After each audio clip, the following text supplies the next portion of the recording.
అక్కినేని మంచు ఫ్యామిలీలో కలిసిరాని మొదటి పెళ్లి. ముందుగా మోహన్ బాబు గారి మొదటి భార్య విద్యాదేవి గారు. మోహన్ బాబు కెరియర్లో మంచిగా రాణిస్తున్న సమయంలో భార్య మరణం ఇతన్ని బాగా కృంగదీసింది. అప్పటికి మనోజ్, విష్ణు, లక్ష్మిలు బాగా చిన్నపిల్లలు. పైగా ఇతను షూటింగ్లో బిజీ. తమ పిల్లల ఆలనా పాలనా కోసం మోహన్ బాబు గారు మరో పెళ్లి చేసుకోవాల్సి వచ్చింది. అలా నిర్మలాదేవి గారిని రెండో వివాహం చేసుకున్నారు. ఇక ఇతని చిన్న కొడుకు మంచు మనోజ్. ఇతనికి కూడా ఫస్ట్ మ్యారేజ్ కలిసి రాలేదు. ప్రణతి రెడ్డిని 2015లో లవ్ మ్యారేజ్ చేసుకున్న మనోజ్ ఆ తర్వాత ఇద్దరికి సఖ్యత కుదరకపోవడంతో ఆ తర్వాత మౌనిక అనే అమ్మాయిని రెండో పెళ్లి చేసుకున్నారు. అలాగే మంచు లక్ష్మి లైఫ్లో కూడా ఇదే రిపీట్ అయింది. మొదటగా ఒక వ్యక్తిని ప్రేమించి పెద్దల్ని ఎదిరించే స్థాయికి చేరుకోవడంతో మోహన్ బాబు కూతుర్ని తీసుకువచ్చి వేరే వ్యక్తితో వివాహం చేశారు. ఇక అక్కినేని ఫ్యామిలీలో కూడా ఇలాగే మొదటి పెళ్లి అచ్చి రాలేదు.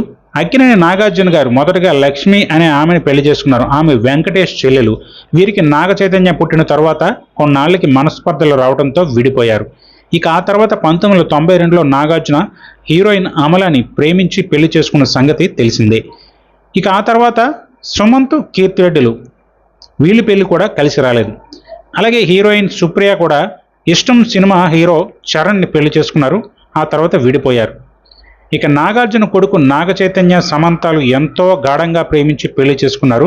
4 ఏళ్ల తర్వాత వీరిద్దరి మధ్య అభిప్రాయ భేదాలు రావడంతో విడిపోయారు.